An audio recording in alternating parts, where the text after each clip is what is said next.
Lepo pozdravljeni. Ves iztekajoči se teden je bilo ob bistveno pretoplem vremenu za ta letni čas aktualno vprašanje o Mariboru, ali bo tu 50. zlata lisica. Vendar slaba novica, jubilejne lisice v Mariboru ne bo. Takšna je dokončna odločitev organizacijskega odbora, ki je pozno popoldne v petek končal zasedanje. V četrtek 23. januarja pa bodo sprejeli odločitev o izvedbi tekmovanja v Kranjski Gori, kjer imajo prav tako težave zaradi pomanjkanja snega. Odpoved jubilejne zlate lisice v Mariboru in njena potencialna selitev na Gorenjsko bo organizatorjem prinesla dodatne stroške, hkrati pa tudi izgubo mariborskemu turizmu, ki ima zaradi zelene zime številne odpovedi gostov. Zavedamo se te velike odgovornosti pri sprejemanju teh sklepov. Moramo počakati seveda do tistega dne, da bomo tudi na strani rezervnega smučišča, to je Kranjske Gore, 100%, da lahko izvedemo celotni projekt, to se pravi program veleslaloma in slaloma v Kranjski Gori. Kot rečeno, tudi turistični delavci ugotavljajo, da je število gostov zaradi vremena ponekod upadlo kar za 40%. Turiste jim lahko uspe zadržati le, če bodo čim bolj domiselni. Nekateri tako turiste na smučanje vozijo kar v Avstrijo. Podoba mariborskega Pohorja je v teh dneh precej klavrna. Na Belvijo so uspeli obdržati le simbolično zaplato snega. Strmine samevajo. Fino je, meni je fajn, ker sem sam, predvsem za to. Pohorje se vrača v prave čase, takrat, ko ni bilo smučarjev. Ko idemo na Areh, malo ima neka staza, nismo baš neki skijaši, važno je zbog dece, tako da eto, ipak nešto iskoristimo. Super, skijam se več nekako godina. Gosti zaradi pomankanja snega rezervacije odpovedujejo ali pa vdih precej skrajšajo.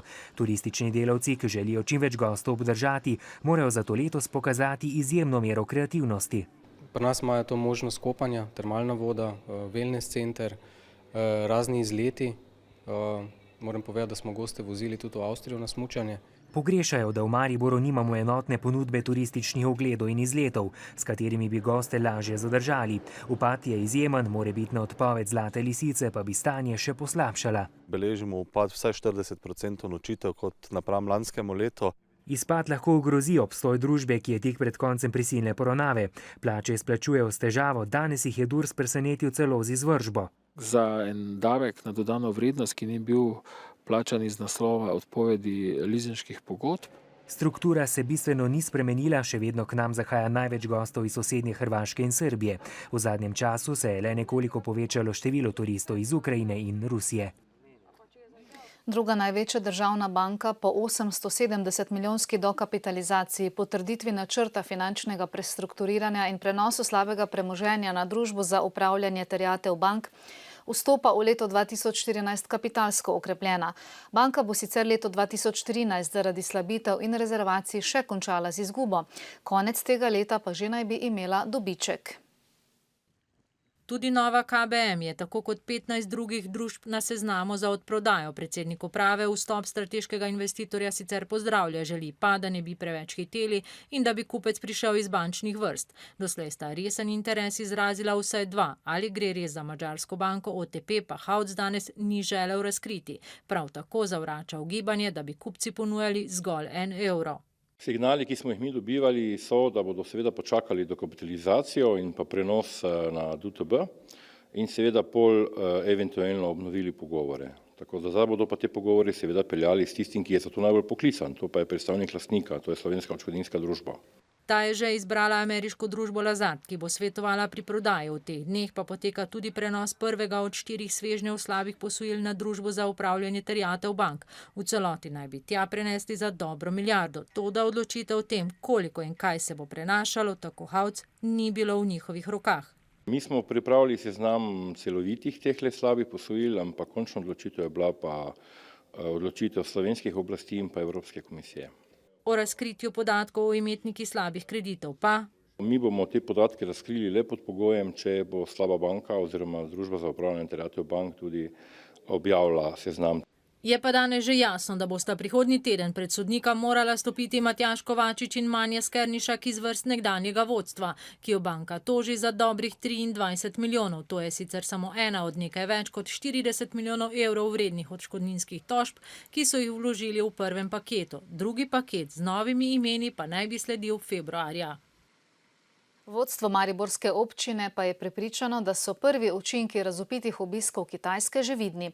To dokazuje podpis pisma o nameri o gradnji tovarne baterij v vrednosti 10 milijonov evrov, poglabljanje sodelovanja med Mariborsko in Hangzhoujsko univerzo, medmestna povezovanja in sodelovanje na področju komunale. Prve naložbe bodo menda končane še letos.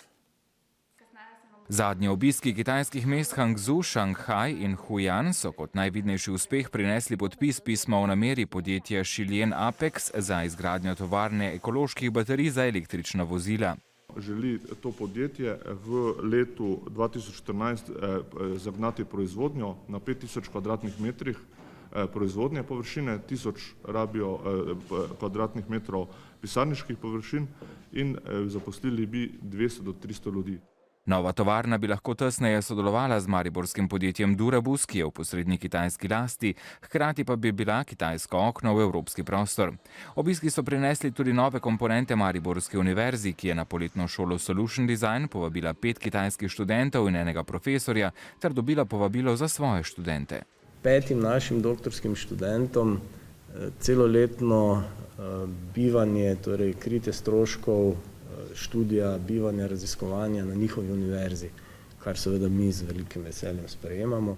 S kitajskimi mesti razvijajo medmestna sodelovanja, predvsem na področju komunale. Tako bi v Mariboru sofinancirali tovarno za obdelavo odpadkov, s tem pa dobili znanja za tovrstne obrate na Kitajskem. Mi bomo še na Kitajsko odhajali, ker enostavno moramo posle, ki jih odpiramo, tudi zaključevati. Odšli bomo pa tudi še kam drugam. Pospešeno je tudi uvrščanje mariborskih izdelkov na kitajski trg, predvsem lekarniških in pitne vode. Pogovori tečejo tudi na področju turističnega sodelovanja. Kitajci pa si, kot zanimivost, v mestu ob Dravi želijo tudi treniranja svojih nogometašev.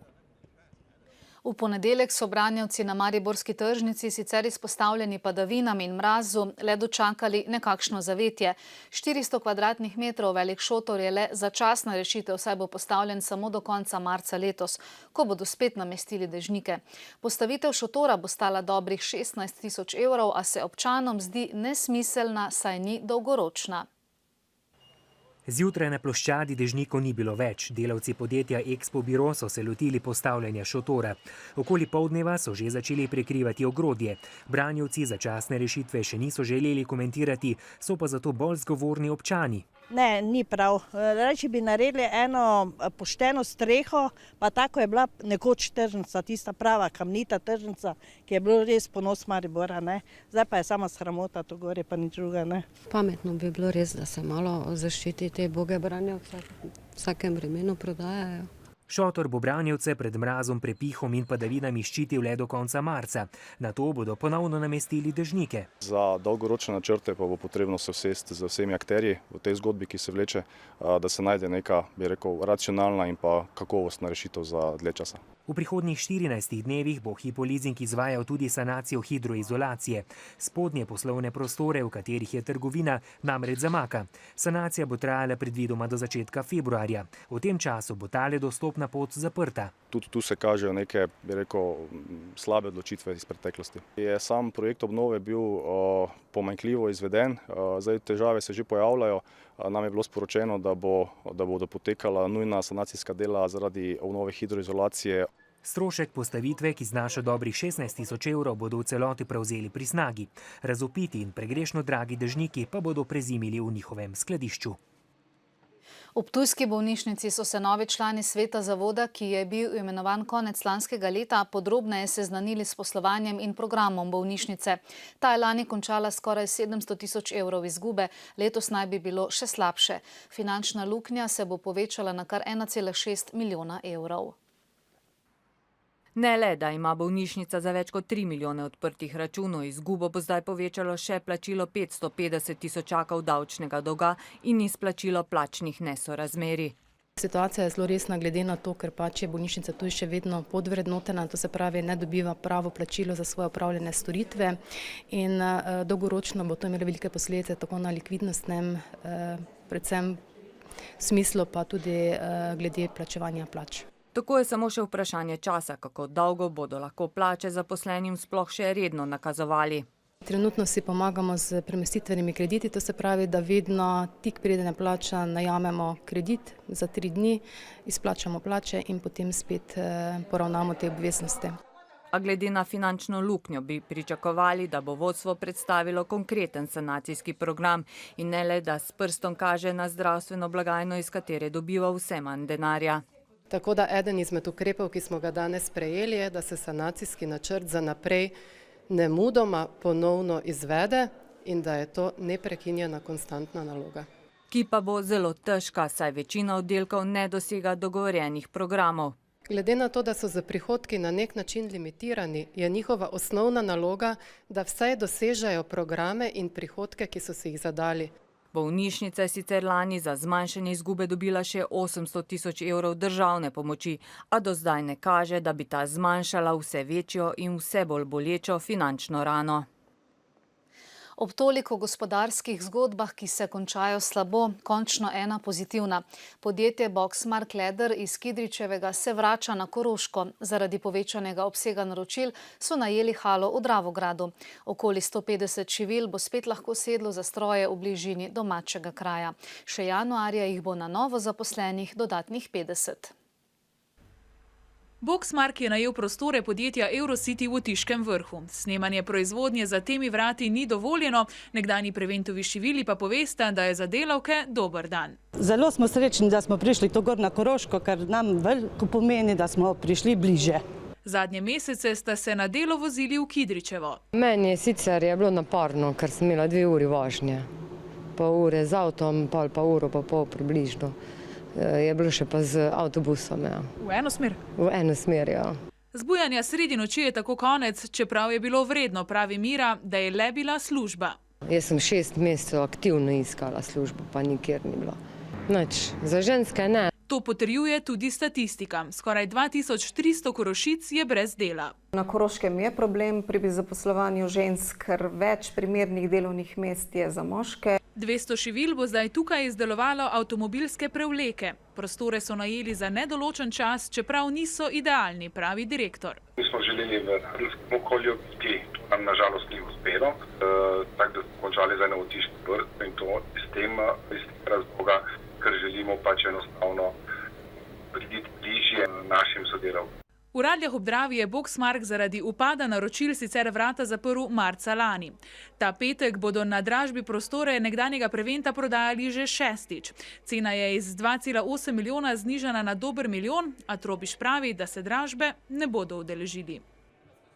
Medtem ko je bilo še pred leti težko dobiti postelje v mariborskih študentskih domovih, pa jih danes komaj zapolnijo. Število študentov na Univerzi v Mariboru je namreč vsako leto za 10% manjše. Postelj pa je zdaj zaradi novih domov preveč. Tako je še vedno odprt dodatni razpis za sprejem 200 študentov. Manj številčne generacije in socialni položaj so v zadnjih 5 letih število študentov na Mariborski univerzi zmanjšali za skoraj tretjino. S tem pa je upadlo tudi zanimanje za 2867 ležišč, ki jih nudijo študentski domovi Univerze v Mariboru. Se študenti vsak dan pravzaprav izseljujejo. Danes recimo se nam je prišla ena študentka, ki ima še do konca 2 izpita in je ugotovila, da bo pač je ceneje, da to počne doma. Trenutno imajo 20 prostih postelj, do 3. februarja pa je odprt dodatni razpis za 200 postelj, ki se bodo v prihodnje še izpraznile. Če se ne prilagodimo trenutni situaciji, to za nas pač pomeni manj prihodka pa veste, kaj dolgoročno pomeni. Manjše zanimanje za bivanje študentov je v racionalizacijo in prilagoditev že pred časom prisililo zasebne ponudnike študentskih sob. V letošnjem letu odprt študentski dom v centru mesta pa je nove razmere že predvidel. Lahko v njem sočasno bivajo študentje, da je lahko youth hostel, da so lahko hotelski gostje. Tako javni kot zasebni mariborski študentski domovi se pospešeno usmerjajo v turizem. Svoje kapacitete bodo še posebej v poletnih mesecih ponudili na voljo popotnikom v mestu. Mnogi z nizkimi dohodki še ne vedo, da lahko že 2 meseca osnovna živila kupujejo tudi pol ceneje. Sotra, prva socialna trgovina v Sloveniji, deluje po zgledu podobnih v razviti tujini. Je na Zrkovski ulici na Pobrežju. V njej lahko kupujejo tisti, ki imajo mesečno manj kot 450 evrov dohodka. Vsak mesec pa lahko v trgovini nabavijo za največ 100 evrov, da ne bi prihajalo do zlorab. Za mnoge ljudi v finančni stiski je nakupovanje v socialni trgovini še vedno sramotno. Med kupci sta pripravljena govoriti le zakonca iz Lenarta. Na mesec enkrat, dvakrat, če pridemo. Koliko se vam to pozna pri mesečnih prihranku? Se vam pozna? Ja, je ceni. Se splača priti sem, ja. Hrano kupujeta še v drugih prodajalnah. Gremo v Mercator po zelje, da je znižane, gremo v Tuš po repo, take, mislim, tako slediš, ne, kje akcije. Moka, mleko, riž in druga osnovna živila so sotripov cenejša, a enake kakovosti kot v rednih trgovinah.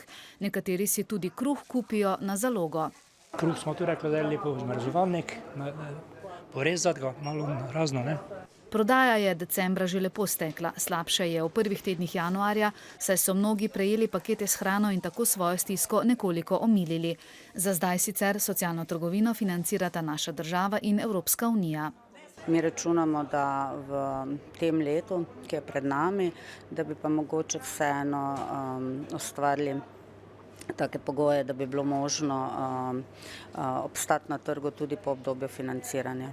Samo širšega mariborskega območja je upravičencev do nakupa v socialni trgovini preko 20 000, vendar pa to možnost izkoristile dobra desetina.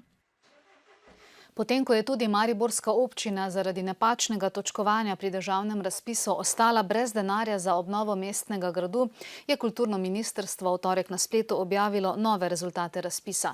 Namesto Maribora, Rogaške Slatine in Novega mesta so denar za obnovo kulturnih objektov dobili Piran, Krško in Ljubljana. Nekateri župani izpadlih občin bodo pravico iskali po pravni poti. Občine Piran, Ljubljana in Krško naj bi s svojimi projekti uvedle nove dejavnosti, ki v slovenskem kulturnem prostoru še ne obstajajo. Ministrstvo pa Mariboru očita, da se je prijavil le z obstoječimi vsebinami.